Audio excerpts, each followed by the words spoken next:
ఊళ్ళో పోయినా కానీ కింద బుడపోవడం నుంచి పెద్దోళ్ళు అంటారు.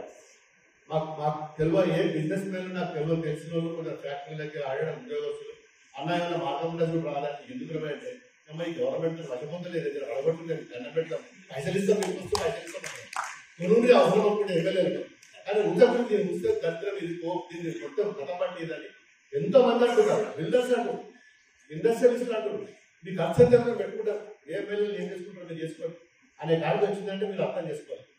ఎంత దుర్మార్గమైన 1.5 ఇయర్ల కాదు సర్పంచులకు బిల్లు రాలేదు. మన ఇలా చాలా మంది ఉన్నారు బిల్లు రావాలి మొత్తుకుంటారు. ఇల్లు కట్టిన వాళ్ళు, లోరీలు వేసిన వాళ్ళు, రోడ్లు వేసిన వాళ్ళు, అంగన్వాడీ స్కూల్ కట్టిన వాళ్ళు, సంఘాలు కట్టిన వాళ్ళు పైసలు రాలేదు. ఇక ఇంకొక ముచ్చట చెప్తా మన దుబ్బాక గురించి. దుబ్బాక మొన్న మరొక విషయం మాట్లాడినా. దుబ్బాక నిజంగా చెప్పాలంటే మన తెలంగాణలో